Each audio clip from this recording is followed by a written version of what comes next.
Quick start. It's the Too Much Dip podcast. Monday. I'm Dave. I'm going to host. We're going to talk about a lot of things here. A lot of things in the world of sports. A lot, man. Stuff's happening. We got Randy monitoring Twitter over there. Yeah, sure. KJ showing off his new Band-Aid. Everything okay over there? Things are going well. He needs a timeout. In the meantime, I'm going to introduce a guy. Here's a guy. Dylan Shivery. A lot of people thought I wasn't going to show up today, but No one thought that. you know, podcasting is bigger than an L. No, I'm happy to be here. I am. A lot of things to be excited about still. So, yeah, You got a lot to live for, dude. I do. Don't let... I do. As I said earlier today, the future is still very bright. Dylan, you know what? No. When my team wins a big game, it's good. But Yeah. when my team doesn't win the big game, you better look out, Buster. I'm a loose cannon. This is not good at all. Not good at all. Yeah. I let some F-bombs fly the other night. Fuck. I get into it, man. You know? We But- get rowdy. We'll touch more on that in a bit. Yeah. KJ's here. He got his microphone working. That's good. All good. All good. Yeah, I got hit with the fatal error, recording not started notification that you'll catch every now and again. A little quick SD card format. We've been through this before. We're professionals. Keep it moving. Keep it popping. Where do I get Glad one of to those? be here with you, fellas. Where do I get one of those SD cards? We're having fun, Dylan. We're trying to have fun. We're trying to play through the pain. We're trying, man. You only play it monthly is the thing. Oh, Anyhow, come on, man. Oh. No, seriously though, we got a show to do, guys. Everybody good? We Yeah, good? dude. Yeah, Jeez. David, how about you, man? Fuck, I'm fucking fine. My fucking horns really shit the bed. I'm not that. I mean, damn. They played a good Ohio State team. Everybody knows that I'm the horns guy. They're calling me Bruce Hornsby. No, they weren't. Producer Randy's here. I'm horny. All right. God. We're trying to do better this year. I'm not. No, you're not. You're sober. Randy's doing sober October, or what is it? Sober January, dry January. Dry January. I wouldn't say that I have been 100% sober this January. Oh, he's Oh, smoking weed. you're on that California sticky? sober, man. Are you on that sticky? Doing Yeah. cocaine, No, just marijuana. mushrooms. No, none You of smoking a that. pen? You smoking that real shit? Just the edibles. Edibles. All right. Yeah. okay. I do have some real shit though. Oh, damn. Fuck yeah. Sticks and stems, probably. Fucking swag, dude. Anyway, Is it really dry January if it's like a water park? you think you're funny? What does that even mean? You just tried to force that in. I mean, I've been thinking about it nonstop. God, he just swerved bend the corner. Whoa, on us, like forcing it in. Stop. Anyway, we have a YouTube page. Go to it, youtube.com/toomuchdip. Watch the show. It's more fun to watch it. Maybe you don't know what Randy and KJ look like. Go check them out. This is what KJ looks like. This is what I look like. Cool. Sick. You know what Dylan and I look like. Yeah, we're the Yeah. faces of the company. Fuck yeah. So, We're the bad boys. that's right. We're the horns guys. That's right. Leave us a rating and a review, 5 stars only. A nice review. Maybe if you leave us a nice one, or like a well thought out one, maybe we'll read it on the pod. We need to do that again. That was fun. That was fun. Roback, as always, Roback 20 or Wash 20 is a code that will get you 20% off. KJ's rocking his SMU, officially licensed Roback SMU quarter zip. In the big leagues. One of the real ones. Washed 20 gets you 20% off. They have everything, man. Go check it out. Load the card. It's a one-time use code. Don't be an idiot. It's not just call it collegiate gear. It's No. not. It's so much more than that. Hoodies and joggers and QZs and hats and polos. Everything. They produce new clothing at such a rapid clip. It blows my mind. They sent me this coat. It's kind of like a vest with like light tech material sleeves. I don't know what to call it. It's perfect for just a brisk morning, you know? Yeah. It's perfect. I love it. Protects your core, leaves you your arms protected, but also if you have to throw hands at like a robot dog on the Fluger Bridge, You can throw you hands. got plenty of Yeah. movement available to you. KJ missed that. It's a but that's callback, okay. KJ. It's Listen not fair to circling you to back. bring that up, but I did it. Use Wash 20 one-time use. Quite all right. I'll put you in some game right quick. Roback's got their end of season sale going on up to 30%. People are asking, is that going to mess up your coat? No. Hit that bad boy still with Wash 20. Wow. Huge. Is that true? Oh, buddy. Sounds like somebody Has been used in the past. Maybe don't tell them where you heard it. Don't tell them. Let's not close the loophole here. Breaking news all around. Let's just jump right into college football playoff. Okay. Want to do that? Yeah. Let's start. Let's do right by them. We got to talk about the Irish. We got to talk about Penn State. Kind of forgotten. KJ. Oh wow. KJ hands up in the air. What does that mean? Just a big Marcus Freeman guy? What's going on here? Fighting Marcus Freeman's for sure. Really just an advancement for our culture as an entire race of Asian and African American head coaches. Just really proud. Now, in all seriousness, Okay. I watched this 110% being an absolute hater and rooting for success for Notre Dame.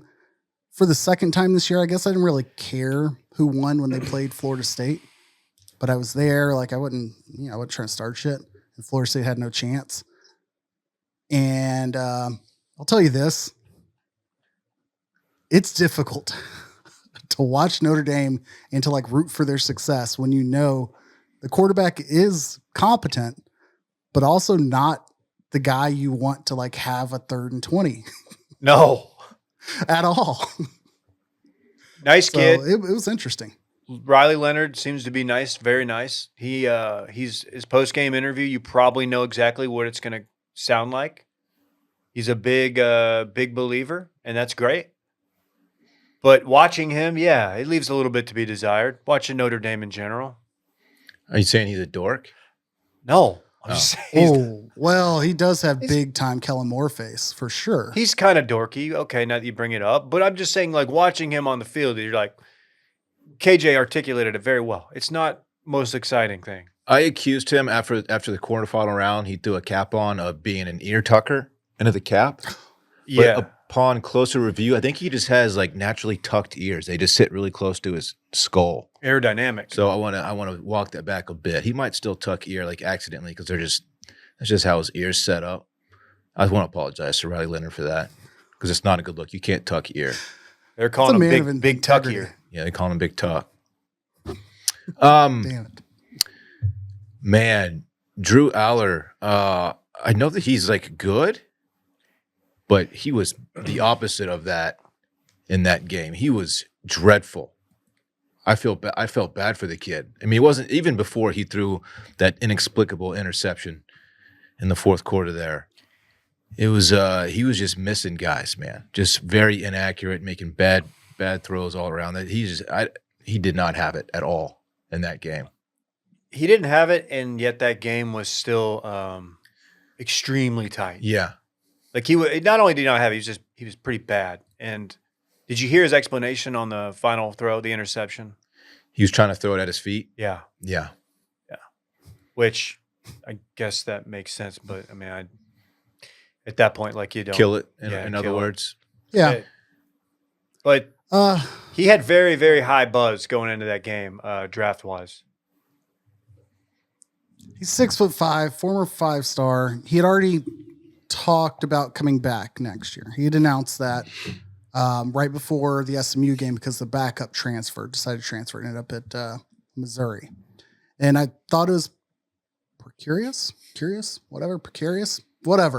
It stood out to me because, like,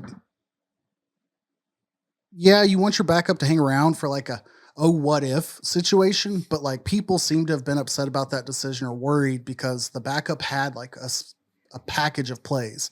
And it wasn't like an Arch Manning situation where like, hey, this is our future. We just lost that. Like they felt they needed that guy there to complement him at quarterback. They were okay. They used Tyler Warren and like that Wildcat setup. It worked out. But looking back over his year, like the most attempts he had in a game was in the USC game. They threw it a ton, 43 attempts, 2 touchdowns, 3 picks, threw for 391. He'd had a lot of high percentage games, 17-19 against Purdue, 17-21 against Kent State, 14-18 against Wisconsin, and then 21-28 against Minnesota. I bring all those up to say he had no picks in those games. So like he wasn't the reason that things like were otherwise unsuccessful. Minnesota, they won on the final drive. Wisconsin, they won on the final drive. In both situations because of either Tyler Warren or like a late turnover. And in Minnesota's situation, Minnesota punted from the 38 with like 4 minutes to go. It was the world's worst punt decision I'd ever seen. And they lost by like 2 or 3 or something stupid. But again, in his best games, they weren't dominating. Penn State beat the crap out of SMU, as we all saw. He was 13 of 22, 127 yards, no touchdowns. There was a pick in that game, but it was with the backup quarterback. He'd run the ball a little bit and controlled the first downs that way. So I'm not saying he's the world's worst quarterback, but like this is not your 5-star, 6'5" quarterback who like next year should be leading the Heisman conversation. This is your, in my opinion, Carson Beck of the North, which is no offense to Carson Beck, but or maybe even Jackson Dart, where like Jackson Dart, I'd at least give him credit because he has a ton of tools in an offense where they sling it, and he's shown that he can do it, but he'll also hit you with the Florida game where it's like, oh, pick. It ain't me. So yeah, I've been out on Drew Aller for a good 3.5 weeks. I think we all know this. This weekend was no like change of what I've seen. Yeah. Dylan, any thoughts? Any final thoughts on this one? No, I mean, for Notre Dame to win a pretty close game against a team that just didn't have it whatsoever, maybe doesn't speak offensively, maybe doesn't speak so highly to Notre Dame's chances against Ohio State. I don't think that's I think Ohio State will win that game handily. I think the spread reflects that. But what were you most impressed by from Notre Dame? Or was there anybody who like jumped off the page like, hey, this guy's why they're there? Because we all agree it wasn't Riley Leonard to a certain extent.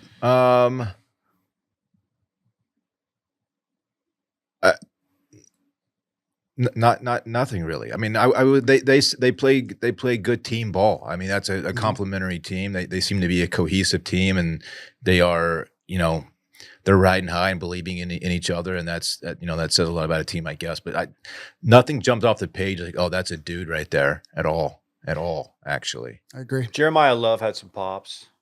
Oh yeah, yeah. He had a couple of really good runs. Actually, yes. That's a good call, Dave. That dude, he scored that goal line run he had was really impressive. I really like the note that came back full circle, and it's like he's got the knee. I think this had to have been him, the knee, and it's like he won't be trying to hurdle anybody today.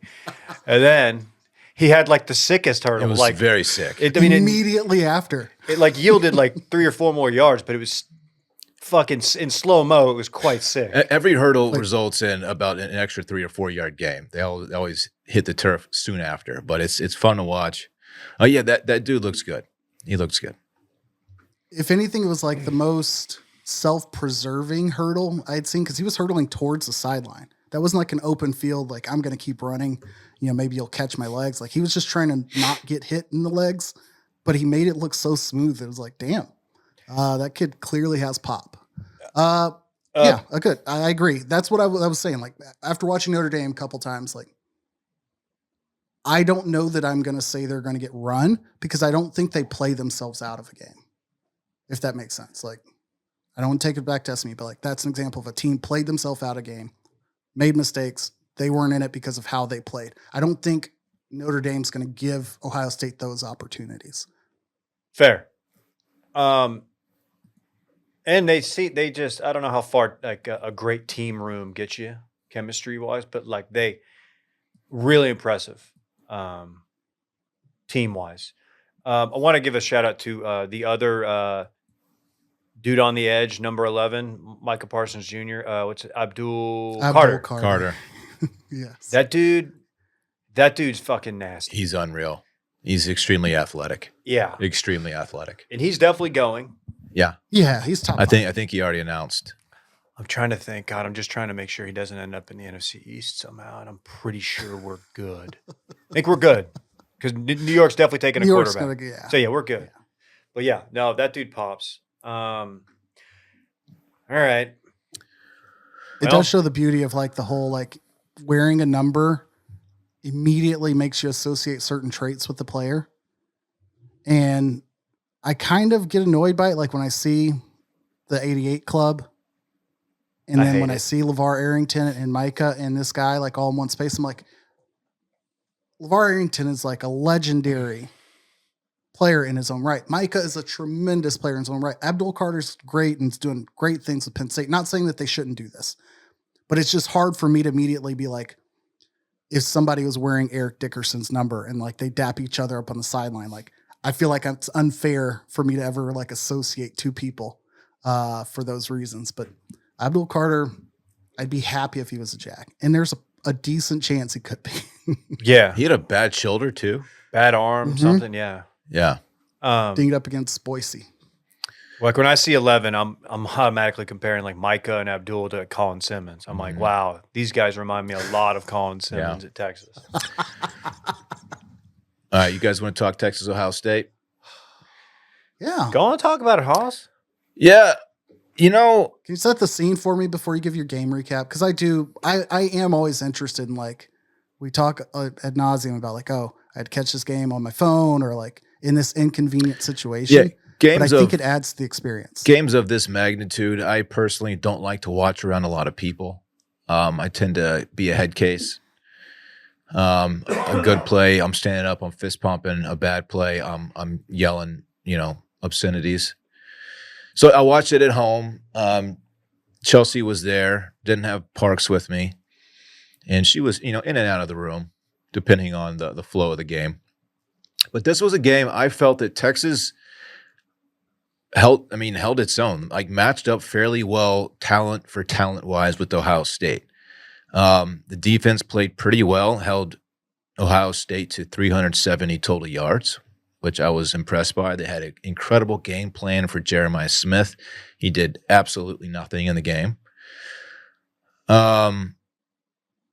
There were obviously two really massive swing plays in the game that just did Texas in. The absolutely inexcusable screen pass at the end of the second half with like 30 plus seconds to go from the 25-yard line. An absolutely abysmal play call and execution by the Texas defense.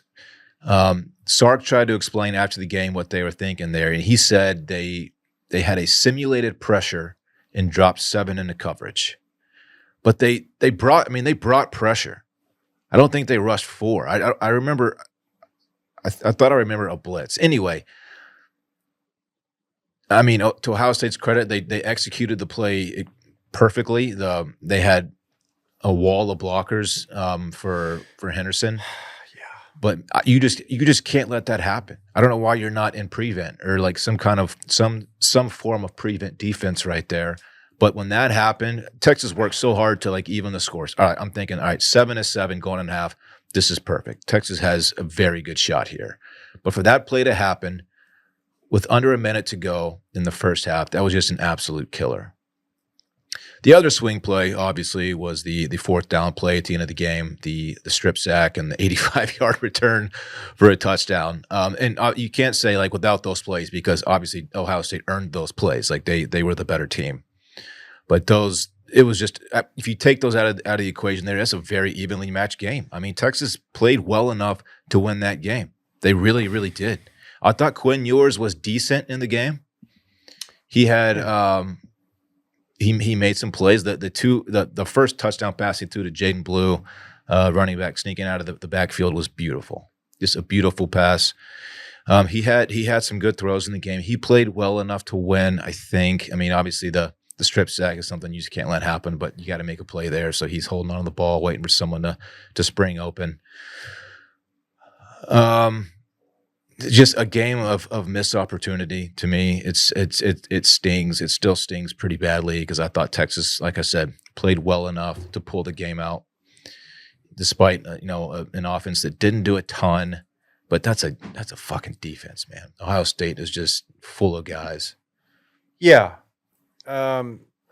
Early on, you're kind of watching it and you're like, oh fuck, like this could get out of hand. Ohio State looked like it might be a long night for Texas, like one of those. I think Quinn early.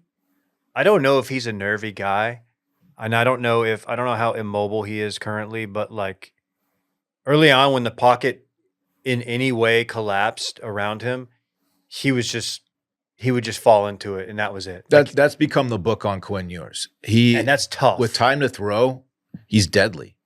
But when the pocket starts to collapse, he doesn't know what to do. And he knows that he doesn't have the athletic ability to escape and make something happen outside the pocket. So he tries to, slide and move up, and he's not good at it. But you're right. There are a couple plays, I even sent a text about it.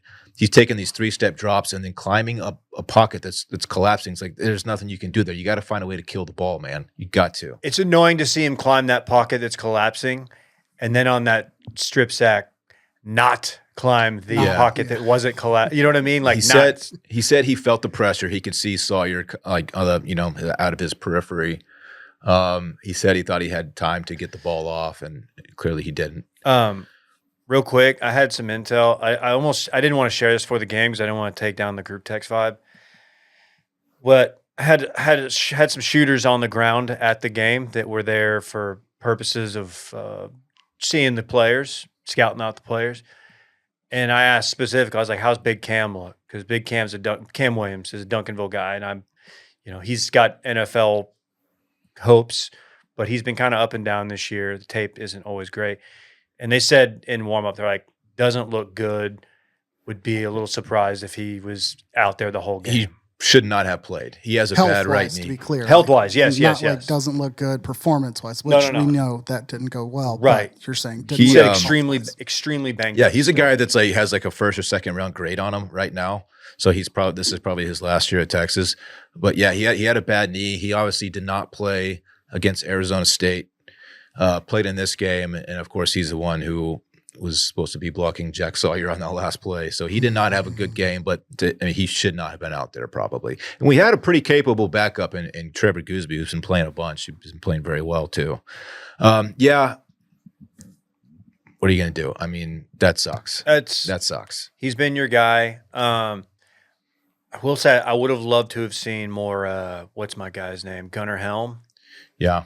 And I assume that's kind of who Quinn was looking at on that last play. If you look at it, though, there wasn't really a lot there. And I don't know what a couple more seconds buys you, but there wasn't much there on that last play. They had first and goal from the 1. And Texas has struggled in the red zone. Not naming that 7-yard loss is shocking me because I thought that was going to be one of your 2 swing plays. Obviously, the strip sack hurts, but you don't get strip sacked if you don't have that 7-yard. You're right. They had first and goal from the 1, and they've struggled in the red zone all season, especially inside like the 5. And then on top of that, Ohio State has a fantastic defense. So I never felt great about the game, even at first and goal from the 1, knowing that how Texas had performed down there. But yeah, the second down call, the pitch out to the left.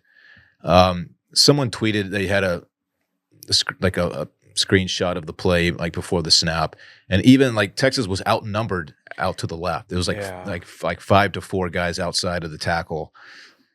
It's like, man, maybe you just can't do that. Terrible call, terrible execution, and then that from there it was like, all right, we got to make something crazy happen here, and obviously it didn't. Yeah, am I crazy? That's kind of how the Penn State game ended with Ohio State. A goal line stand like that, or close to it, right? I don't recall. Am I wild? I think so. Yeah. Drew Aller not completing. Well, I mean, it's not like not completing a touchdown, but had a chance, and it might not have been the final drive, but it was like a 1:14 type situation. I hate that I'm about to be this guy because I make fun of this guy, but yeah, would love to have seen Arch there on that goal line. That's the Arch. You know, there's some speculation that he was concussed. He arguably got targeted. He on got that. his bell rung on that running play where he scrambled for a first down and Yeah. kind of fumbled, I think. Well, it looked like he not limp, but you know what I'm saying. Someone said they took his helmet away from him after that play, and they just obviously didn't publicize what happened to him because the season was about to end. But Sark is as good of a game designer, offense designer, play caller as he is. He struggles in the red zone. He needs space to operate his offense, and he's got to something's got to change. Obviously, it helps to have a mobile quarterback, and so I've been ready for the Arch era, not to discredit what Quinn Ewers has done for Texas, which he's done won a ton of games, and kind of like reestablished like a winning culture there. So I appreciate Quinn Ewers. Best of luck to him in the league, but man, I'm ready to see what Arch can do. I want a deep ball, which Quinn doesn't have, and he can move around. He's very athletic. So we'll see. A couple things I'll add. I mean, the red zone thing is what stands out on both ends. Defensively, that's where Ohio State looked the most dominant, which is silly to say, but like Quinshon Judkins had 9 carries, but like his ability to see the hole and make his cuts within the red zone were really pivotal because there were a couple, maybe it was his first touchdown. He scored from like 9 or 10 yards out. Like, I think they were running that play expecting to have to run another play. If that makes sense. Like it wasn't like, hey, here's our gimme run. We're going to score off this. Like, no, it was just like a off tackle play. And he turned it into a touchdown. And that's one of those moments where like defensively, as good as Texas had been, like you make them take a couple more snaps. Maybe they come away with 3 because again, your defense played tremendous in executing their game plan. As you mentioned, like, Smith had a catch, 3 yards. Nobody had done that all year. And that's just insane to consider. And here you have on offense, look at Penn State, to go back to them for a quick second. Like you lose your mobile quarterback. They come up with a way to get their tight end or like their Swiss Army knife to run those plays in the red zone. Like I don't understand how teams don't see the Jalen Hurts approach in the NFL. And like, we haven't seen more try to mimic a tush push or some sort of like, I'm at the 1, I'm gonna try it first play out of the gate. Do I not want to get my quarterback hurt? Of course not. Like, but I can also train somebody to take that snap just for an opportunity to run that play from the 1. And with college's rules for like, I think Georgia Tech, you need to be prepared with like 4 viable 2-point conversion plays. Not all like money every single time they work, but I don't understand how teams get to the red zone within the 5 and they don't have like I'm going to this. Here's our look. I'm going to this. And maybe they do and they check out of it, but like that swing pass is an example of like, hey, this is our play. We should have checked out of it and gone with this instead because the look ain't there. And that's just weird to me because I think you've got an experienced quarterback, a really good offensive minded coach, and you weren't seeing that equal the success you would expect in those moments, like at any level, except for the like 3-play series for Arizona State. You saw it then, like boom, we designed it executed, and you just didn't every other time. So it's tough. I was pulling for Texas from the get-go in this game and like was hoping they'd win. I don't really know why. Maybe just support Dylan or other fans I do know that are Texas fans. Maybe I thought Texas Notre Dame be more compelling. But I don't think Ohio State's a runaway like best team in football like we felt Georgia has been in the past or Alabama has been in the past. They're a really good complete team. I thought Texas was as good or better as complete of a team this year, minus the offensive line injuries. Without Notre Dame's D-line, I don't know. Without the health of their D linemen, but I'm still going to pull for Notre Dame. Yeah. And we mentioned Colin Simmons earlier. Oh yeah. Dude gets maybe it's because when you're on the edge and you're out there, like it's more obvious to like a layperson's eye, like, oh, there's a holding right there. That looked like a hold to me. You're turning that corner, but God, dude, it seems like he gets held a lot. I never want to be the guy who's like, oh, the fucking refs, because it's just like a sort of loser attitude thing to say. But my God, that one just very, very egregious hold that wasn't called was on the drive. The play where he was held and wasn't called. They converted a 3rd and long, and then they would go down and score a touchdown. So it was obviously a huge missed call. But I don't know how in that situation you don't call that. As it happened, I stood up and I said, fucking hold, right? Like I saw it immediately. I don't know how it's missed. Pop up. Yeah, I was like, oh, it's just coming back. And then when they know, the little flag indicator never popped up on the screen, I'm like, oh, you've got to be fucking kidding me. That's the infuriating part where like you're confident this is happening, and then you get stuck in that moment. Yeah. It was just such an obvious call that they didn't make. But that's, it goes both ways at times. So it's just like, shut up, Dylan. You just got to deal with it. I know, but it's fucking sucks. He's on the cusp of being a game wrecker. Dude, he's sick. Like he's already like knocking down balls and like getting the jump on like every tackle out there. He had a good game despite that. No sacks, but he was all over the place, made some tackles in the backfield. As you said, batted at least one down. Yeah, it's we'll see. I'm excited for I guess it's Monday. It's my math. Next Monday. Yeah, excited for next Monday. We'll do our show before then. We can talk more about the game, I guess. Doing it quickly. Mention the transfer portal news that happened. Georgia. Let's hear it. Oh, you're talking about Beck? Yeah. Yeah. Like, if we hear something about Quinn, we'll at least be able to look back and be like, well, we heard rumors and like we kind of it wouldn't shock us. I'm not as dialed in obviously with Georgia, but like didn't that feel like a surprise to you all? Like, had he not been injured, we wouldn't have expected this. Well, he declared for the draft a couple weeks ago, didn't he? Or yeah. So I was like, yeah, he's going to be a 3rd, 4th round guy. Obviously didn't have the year he expected to have through a bunch of interceptions, but he's got a lot of good tape out there and he has a big arm. Like, this guy's going to get drafted. That was a surprise to me. Miami, sure, good enough spot. I don't know. Followed his girlfriend there. Yeah, which always works out. I'd weirdly heard rumblings about that. I didn't know he was dating a Cavender twin. And then it happened, and then first thing I thought about was what you were thinking about it, KJ, as someone who's got an interest in the conference, like what that might look like. I mean, the thought that like he's going to come in off of it's a non-throwing arm that he has this UCL injury on. That he's going to come in and like completely change their dynamic. Like, I don't expect it. I think it's his throwing arm. Is it? Because when he got hit, he was able to hand the ball off. When he got hit in that game, you're right. He was throwing the ball and he got like, Yeah, you're right. Because I remember the shot now. You're completely right. For some reason, I was thinking like the reason he was able to come back in and do the handoff was because it wasn't that arm. They had the number 1 quarterback this year, so whatever. Reportedly getting paid $4 million NIL, which he wasn't going to make his first year in the league. So maybe it's just simply a money play. Which, all right, go get paid if you're able to. This is the future. Delay your NFL start 1 year to make $4 million. Not a whole lot wrong with that, I guess. As somebody who like I'm a softie, even if I'm rooting against a team. KJ's a hater and like roots against. He was rooting so hard against Penn State. Drew Aller like got his wish. He looked terrible. And will in perpetuity. I don't want to see a quarterback like that who has like, realistic chance going into that game of being a top pick. I hate seeing them like blow their draft stock because it's actual tied to money and tangible. I'm like, oh, that's sad. He's a kid. It obviously happens the most at the quarterback position. For sure.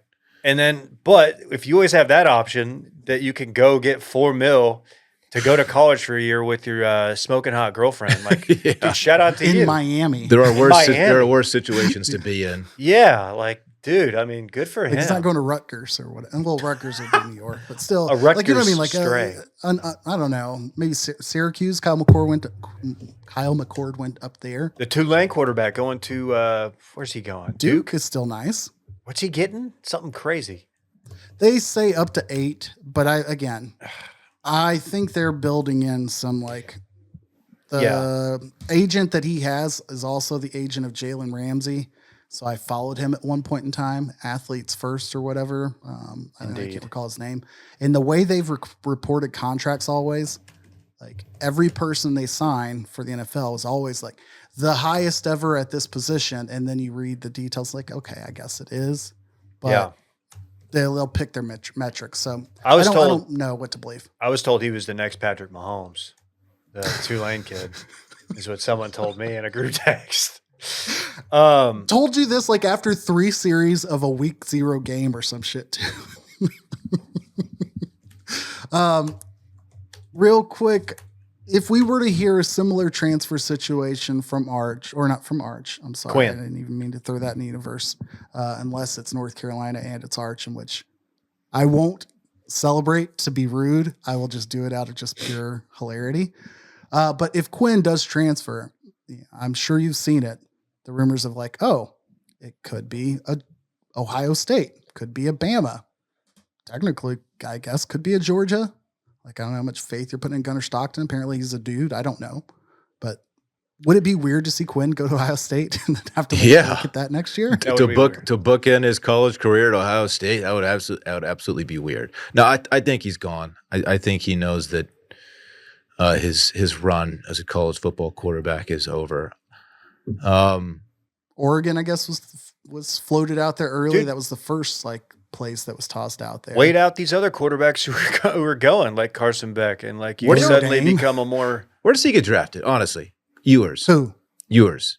If he were to go in the league, I mean, obviously y'all will have heard better than me, but I think he's a capable quarterback. Like, I don't want to say. Look at where quarterbacks get drafted. And like where we would have drawn the line on Bo Nix or Drew, not Locke. What's Drake May? Drake May, from North Carolina. Like Drake May would probably be a good comp. Like he came in as a 5-star, going to turn things around for Mac at North Carolina and performed really well as a freshman. Same thing like Bo Nix, like flash and pan a little bit at Auburn, fizzled, and then had a good year. Drake May was similar, but kind of, middled out at North Carolina. And those were both like top 10, top 12 picks. By the time May comes around, it's just weird as shit how the NFL machine works to start convincing you like these are your guys. He's gonna go to the combine. He's gonna start throwing the route tree, and when he starts to push the ball downfield, everyone's gonna do like the lean forward thing. Like that meme you see. Like, all right, because the dude he doesn't have a deep ball. He floats it. He's inaccurate. And the NFL, you have to develop a deep ball, or else you're just not going to play. And if they ask you about the pressure, would you not come back and say, "Well, Connor Williams, I just told you, injured. My Outland Trophy winner over there, also injured during pivotal moments. We had no run game." And I don't think that matters to these guys. I think they want to see you throw the ball downfield. Yeah, when you see a pocket collapse in college. In the NFL, you're not going to be hurt any less than you were in college. Like you play dinged up. Can you imagine if Quinn Quinn in Chicago this year dealing with what Caleb Williams had to deal with? Oh God, this year he would be in a body cast. But this year was really bad. It's been like that the past 10 years. You're right, but this year, he would be in a body cast. Like he's made of glass at times. And to his credit, he does play through some of it. The oblique thing I think probably lingered for a very long time. Then he's got the ankle thing, of course, the shoulder situation from a couple of years ago. He's always hurt. It's true. Well, we will talk more about the Natty next Monday. But right now, got to give a shout out to our good friends at DraftKings playoffs. We're still talking about playoffs? Yeah, we are. You bet it. Get in on the action at the DraftKings Sportsbook, an official sports betting partner of the NFL. Scoring touchdowns is key to winning in the playoffs. And you can score big by betting on them at DraftKings, the #1 place to bet touchdowns. Ready to place your first bet? Try betting on something simple like a player to score 6. Go to the DraftKings Sportsbook app and make your pick. You got plenty to choose from. You had wild card weekend this previous weekend, no longer super, by the way. And then next weekend we got some big stuff. Got the divisional round. Going to be plenty of options. New DraftKings customers can bet $5 to get $200 in bonus bets instantly. So go to the DraftKings Sportsbook app, make your pick, download the DraftKings Sportsbook app, use code WASHED, that's code WASHED for new customers to get $200 in bonus bets instantly when you bet just $5 only on DraftKings Sportsbook. The crown is yours. Gambling problem? Call 1-800-GAMBLER. In New York, call 877-8-HOPE-NY or text HOPE-NY 467-369. In Connecticut, help is available for problem gambling. Call 888-789-7777 or visit ccpg.org. Please play responsibly on behalf of Boot Hill Casino and Resort, Kansas. 21 plus. Age and eligibility varies by jurisdiction. Void in Ontario. Bonus bets expire 168 hours after issuance. For additional terms and responsible gaming resources, see dkng.co/audio. They done took the super out of Wild Card Weekend. It's good. It was a perfect read, KJ. Flawless. It was a wild card weekend. Still not finished. Still not finished. Where's this game being played? Phoenix? Tonight we got Vikings on the road in Arizona. Game being played there against the Rams due to the ongoing wildfires in California. Honestly, I had not thought about that game. Wow. But anyway, this weekend, I don't know what you guys did yesterday. Actually, I do know what Dylan did. He recapped his weekend in fun ad nauseum earlier. It was quite good. Mm-hmm. But KJ, how much did you catch? A lot more than expected. I was gonna just kind of throw out there and say like the college football playoff structure and obviously SMU's involvement has like diminished my like NFL tunage, or like how dialed in I was into like playoff seedings and all of that.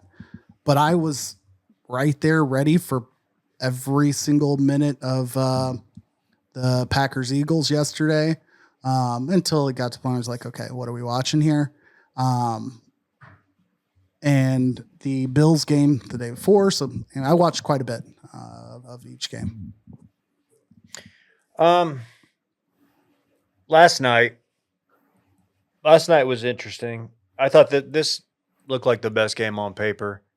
Get the Bucs hosting the Commanders. You get Jaden Daniels.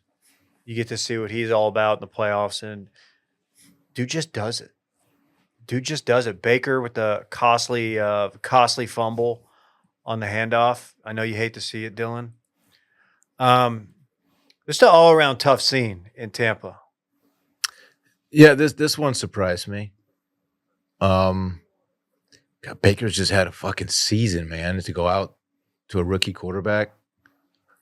Did not see that coming. Historically good season from Baker. Did not see unbelievable season from Baker. He's had a complete resurgence. So to go out the first round bounce like this, didn't see it happening. Fun fact: Cooper Rush beat both of those teams.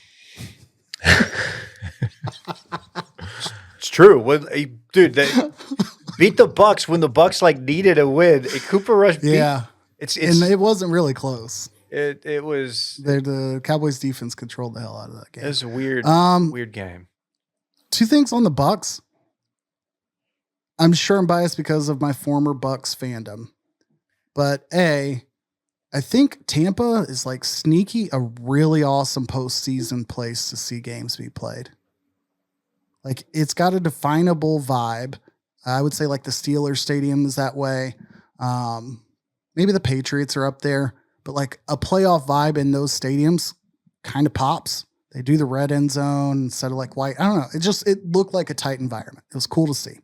But then these two teams in particular might be the most amount of players or coaches of like, man, I'm kind of just rooting for that guy. Or I really like that guy on both sides. Like Mike Evans, find me one person who doesn't like Mike Evans. I like Mike Evans. Find me one person who will say shit about Vita Vea negatively. Like people are opinionated about Baker, sure. But like Todd Bowles, unless you're like a super Bucs fan, you just don't like his decision-making, like a likable coach has always performed well. Then you've got Cliff and Dan Quinn, like, or DQ, I'm sorry. DQ, on the other bro. side, like it's tremendous. Yeah. You're right. It is if you're a Cowboy fan and you're watching the Commanders, you're thinking, man, why is this team so likable? Well, probably because there's a number of important pieces that were Cowboys like a year ago. Dorrance Armstrong, DQ, Dan Quinn, and then like Noah Brown. being a receiver over. I mean, yeah. So you're right about Did that. Wagner make a stop? Bobby Dub? Did he I don't think so. have a season, Dallas? I don't know. Either way, but seeing Bobby Wagner, who obviously is, had a huge career up in Seattle. So like a lot of names of people, you're like, oh, it's great to see him win. Yeah. But that was fun and that was tough. That's a really, really painful way for them to go out, Bucs fans. But you're right. The pirate ship thing, like the Cowboy, if you go to a Cowboy game, we don't really lean it. Maybe we should make it a little bit more ranchy. Get you a saloon. Get us let's a replace saloon. the floating There F-150 with like a fucking shooting gallery back there. Why not? Dick Saloon, sponsor that shit. Brought to you by the Dick Saloon. I watched all of Texans Chargers. I was kind of being a hater on that one, just kind of rooting against the Texans. And I like the Chargers. I like that their best offensive weapon is a guy that I wasn't really sure could do it at the next level, Lad McConkey. Oh man, That dude's a dog. He's fucking great. He's and good. I was like, well, he's just going to be another guy. Boy, they lunch pailed the hell out of him, meaning like when they're talking about him, and this is in the playoffs, they're talking about him as if almost like the treatment they gave our boy at Texas. Michael Taft? Yeah, it's like, They just can't help themselves, man. He ran like a 4.39. He's pretty athletic. He's really good. He's like their only guy who can catch Quentin Johnson. He's their only guy, Lad McConkey, who's Have they done any Cooper DeJean like that yet? I'm sure. This guy. Here's a guy. He's a quarterback on the field. Look, here's a guy. Quarterback in the secondary, big lunch pail guy. He shows up. He's the first one to arrive, last one to leave. That's him, man. He's also just a freak athlete. Yeah, there's a reason. he's also the fastest human being you've ever seen. Credit to CJ Stroud. He looked awful. Their offense looked awful until the fumbled snap and then that big conversion. And then that was it. And then you had just kind of just a weird game. Oh, Dicker the kicker. Old Dicker, no awareness there. And Herbert ain't beating the allegations yet. Tough scene. Yeah, Herbert tried to do his best. Trevor Lawrence throw as many picks as possible and still win in the first round, as that was the last time Herbert or Lawrence were in the playoffs. It was 5 picks, and Lawrence somehow, well, not Lawrence, but the Jags somehow won that game. Yeah, it's weird because the Chargers situation, you're like, this is a really sound team. I think you start attributing a lot more credit to like Harbaugh and like all these other features you think of a Harbaugh-led team. And like they've won, but like Herbert has like it's his lowest statistically productive year. Efficient, but not like really slinging that thing. So I don't know, man. I'm glad that the Texans were able to pull it out, given that they've been marred by injury. Like if you have Tank Dell or Stephon Diggs, like nobody's questioning the Texans going out and dominating a team in the first round. So it sucks to have to watch them like down 2 receivers, much less watch the Packers down 3 receivers. So now they go, you got Texans going to Kansas City. I think it's going to be like 9 degrees. So that'll be fun. But they can run the ball, dude. Joe Mixon's been really good. Ravens got the Steelers looking like they didn't want to be there. That's interesting. Now we got Tomlin for like the 4th year in a row, maybe even longer than that. We got Tomlin watch. No, he's come back. They've already said they don't plan to move on. I know, but people, they want him. He hasn't won a playoff game since 2017, I think, maybe. I Really? heard that. Yeah, which is kind of insane. Like I just explained to you, Doug Peterson won a game with 5 interceptions thrown with the Jags and a Super Bowl since Tomlin's won a game, which is, it wouldn't last in other places, but at the same time, like, I don't know. Is this what it feels like for everybody else who's watching like the Jason Garrett era? He's been without a quarterback, though, for a very long time, hasn't he? I mean, they got Russ now, and he's playing all right. But before this year, they just picked Pickett. That's your fault. Yeah. Is that Tomlin's fault? Surely. I don't know, to be honest. I don't know how they're structured. January 2017, the divisional round was the last Steelers playoff win. You know who they lost to the next game? Is that Bortles? No. Blake Bortles, yes, because then they went on to divisional round they won. Maybe I got my years fucked up, so ignore me. But they lost the Jags a year they were supposed to win. So, and then the Jags lost on some bullshit in the conference title game. Bills took care of Broncos. Nothing crazy there. Josh Allen looked fucking sick. Yeah. The Broncos hung in there. They got up early. Yeah, like they got a score, but then they went 3 and out like an unnecessary amount of times. They faked a punt to extend the drive right after half, I think, if I'm getting it right. I think they gave up 31 unanswered.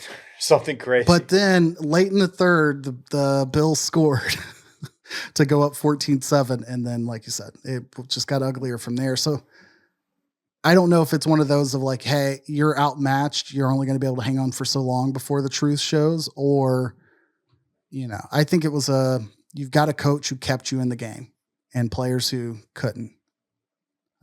So whatever. We all expected it. I'm excited to see whatchamacallit, Lamar, Josh Allen.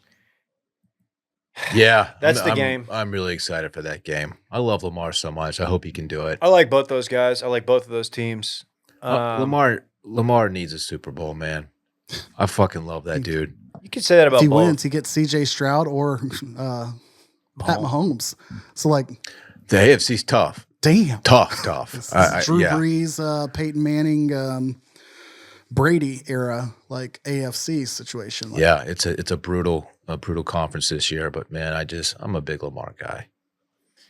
The Lamar Derrick Henry combo is fucking nasty. Fun. It's fun. It's really, really nasty. Yeah. We've got coaching news, and before we do it, I want to give a shout out to our good friends at Magic Mind. Man, they sent us some product. That product didn't last long. It lasted like 2.5 days. They sent us a big box of them. They really did. And we just deleted them. We deleted it, man.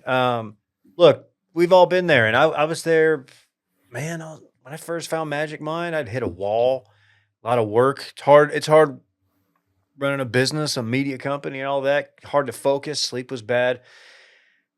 And then I got into Magic Mind. Helps me with the 5 pillars. The 5 pillars: sleep, diet, exercise, stress management, and exogenous compounds.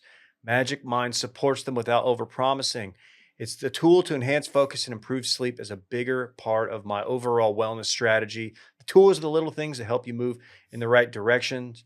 I've been using it for, I think I say this every time, but it's true. I used it before it was even a sponsor. I saw them promoting it on Instagram and I tried it out and I liked it. But now they've got the 24 hours pack. You've got the focus and the sleep shots bundled up for the first time at a 45% off exclusive at our link. What is our link? It's magicmind.com/TMDJAN. That's magicmind.com/TMDJAN. What's in it? What do you want to know? Well, first of all, you've got the performance shot, focus clarity, a sharper mind, less stress, clean energy, time release caffeine. It's not a coffee replacement. I take it with my coffee. It's got the L-theanine inside that helps the coffee, like honestly, helps me with like the jitters that you might get with coffee, and it helps it last all day. It's fantastic. But they've also got the sleep shot now, which I'm new to, full on disclosure there. And it's been helping me fall asleep. I'm the type of person when I lie down, I have like a racing mind. I'm always thinking about something. And that's why I'm doing both. I'm doing the full on bundle. Right now, we've got the no risk. We're so confident in what they built that Magic Mind will refund you 100%, no questions asked for 100 days after buying. It's shipped internationally to over 65 countries, and it's in stores too. Sprouts, HEB, Central Market, and Erewhon. So check it out. Get 45% off the Magic Mind bundle with our link, magicmind.com/TMDJAN. Magic Mind. And Mike McCarthy's gone. Oh, no, don't go. Not fired, because you can't fire somebody when you don't renew his contract. They couldn't agree on terms was the official length of contract. Yeah. Yeah. Yeah, he's gone. Can I just say, whenever somebody says they just couldn't agree on terms, that's usually how it goes. Terms are what's in the contract. They couldn't agree on it. They didn't. So, yeah, that kind of goes without saying. I will read some quotes from Shefty, our boy. Said, this is very, very interesting when you really think about it. Take a look at the timing of what Dallas did here, because now there's a window to be able to talk to the Lions offensive coordinator, Ben Johnson, Lions defensive coordinator, Aaron Glenn, Chiefs OC, Matt Nagy, Chiefs DC, Steve Spagnuolo. If you want to talk to any of those four, the time to do it was last week. We can't talk to them until after the season ends, the Cowboys, that is. If either one of those teams were to advance to the Super Bowl, the soonest the Cowboys could talk to any of them would be February 10th. So essentially, we have limited ourselves here. Mike Vrabel gets the job in New England. That's breaking news. Belichick in North Carolina knew that. So any number of coaching candidates that by the timing of the Dallas decision, the Cowboys could not consider or speak with. So basically, they played this very poorly. And I also heard today that You surprised? somebody from the Belichick camp came out and said he would have been interested in the gig. Who knows? Who knows if that was something? I don't even know if that would have worked. I don't. Yeah, that wouldn't really fire me up that much, I don't think. No, but it still seems like that they botched this. They are very bad at timing. They're very bad at signing their guys at the right time. They often wait. Absolutely. And now we're in this position, and it's perfect for the Cowboys because people are talking about them during divisional round week. When it's time to renew contracts for the stars in their teams, they typically wait until the market has gone astronomical before they decide, all right, now I guess it's time. Glad to see McCarthy gone, but yeah, the timing of this is not ideal for finding a replacement. Who do we think? Any names jump out at you of guys you think they might target? Not a guy. Got Not a that guy. list here, real quick. Don't say it. I Maybe know what you're not going to the say. official list. You don't know what I'm going to say. I know what you're going to say. Go ahead, though. Don't say Steve Deion Sarkisian. Sanders. No. No. you know Jerry wants to do it. You know he does. I will say this.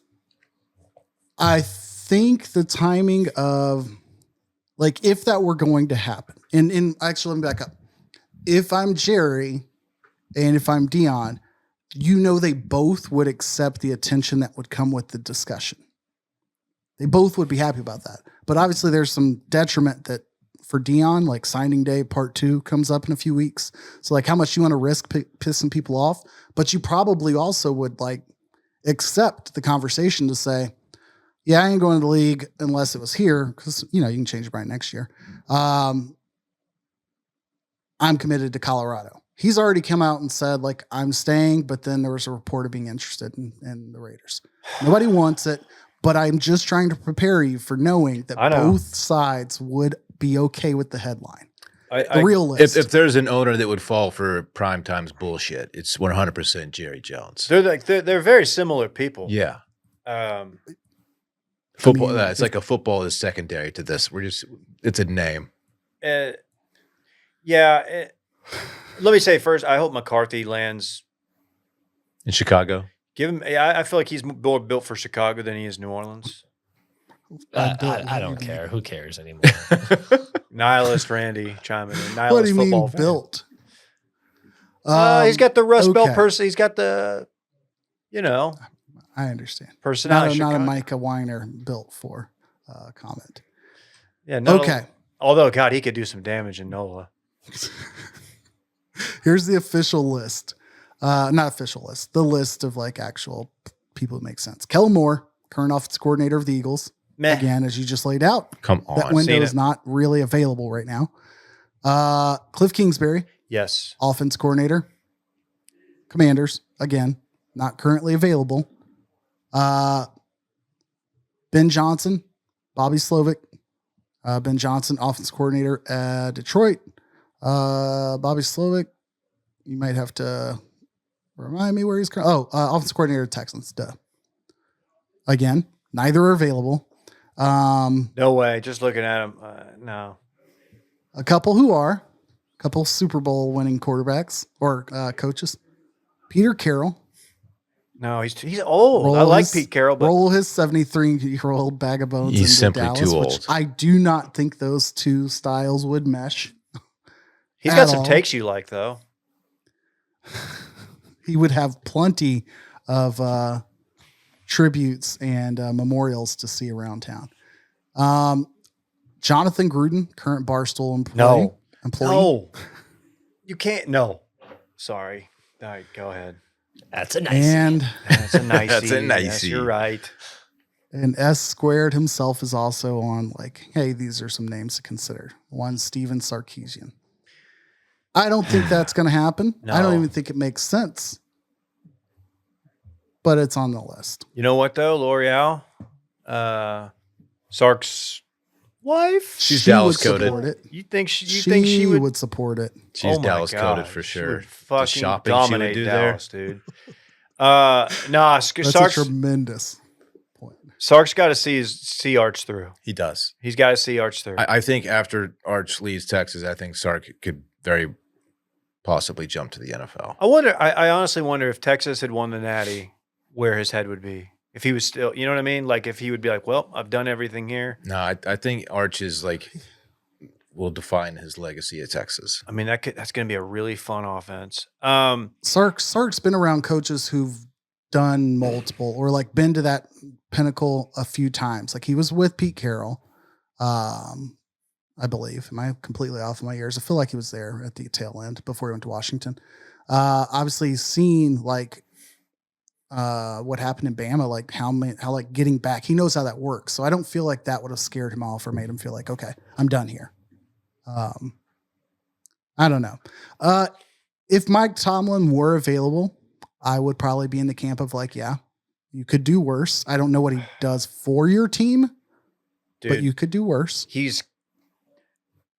Tomlin's in that category of like, I really like Mike Tomlin. I really think he's a guy who could come in here and build a culture. Also, he hasn't won a playoff game since 2017.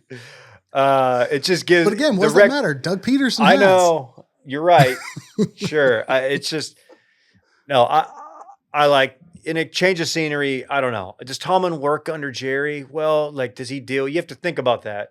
That's the real litmus test. Is can you even get a coach in here who will let Jerry will let them build the team as they see fit, build a culture. Parcells did it for a little bit. I kind of thought Vrabel could be that guy. Vrabel's off the board now, back to New England. But what about the other Aflac spokesperson? Nikki Sabes?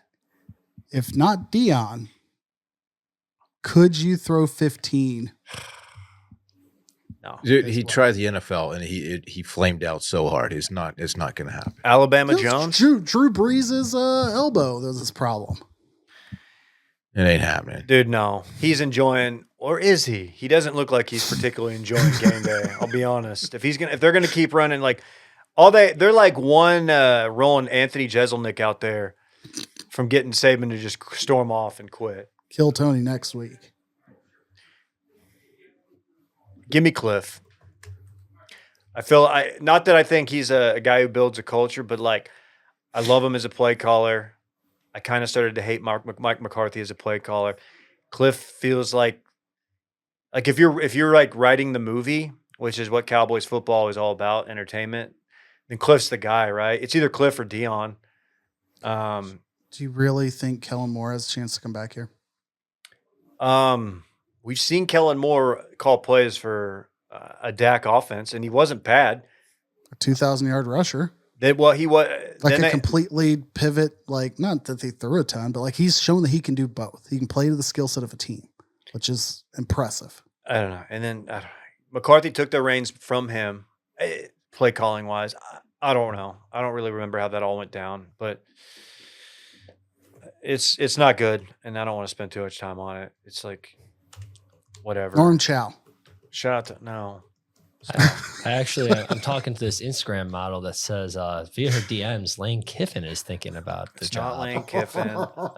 Who's the girl Oh, he was asking about Hurricane Harbor. That's what it was. Okay, He's again like, with the water is park the stadium next to a water park? Hey, who is the Instagram? It's the Sidney Thomas? Sidney Thomas is the one who on a pod or something said, yeah, this dude, an SEC coach DM'd me. Yeah.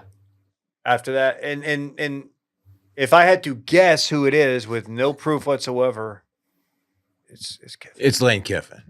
Who else would it possibly be? Are they all? Hey, is everyone else big married? Mike Elko. I don't think Coaches in the SEC.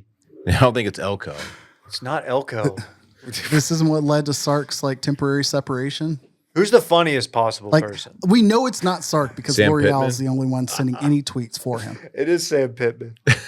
Sam Pittman Sam would be hilarious. Brent Venables just feels creepy to suggest. Like I wrote his name out before I went back and said whatever I said in the group text. He's got some. His wife has cancer. It's a sad situation. Oh, Good job, KJ. well, I mean, he's on the list of names. T's and P's to the 16. Venables family. Sark was separated-ish but I think that was before the Sidney Thomas busted onto our scene. There's a rumor going around that L'Oreal's pregnant. Ooh. Pregnant. Oh, Don't know if it's true. Scuttlebutt. there you go. Do they have kids? Any others? He has Not kids Shane from Beamer, I know previous situation. Oh, Yeah. situation. Marriage. I said that because I wasn't even sure if he's been married before, but yeah, he definitely has kids. Okay. He's got a kid on the team, actually. Walk on. Oh, Wait, what? Yeah, are you sure it's his? Sarkeesian. it's his. I'm kidding. All right. Well, I don't know why it seems so weird to see for college teams. And I don't know why I immediately assume the player sucks. Because like Drake Stoops developed into like a playable person on that team. But every time I see a coach's son or player on a team, I immediately am like, not going to go well. Gundy. I There was was a on my Gundy, team right? at SMU and Brady coaching. Sarkeesian.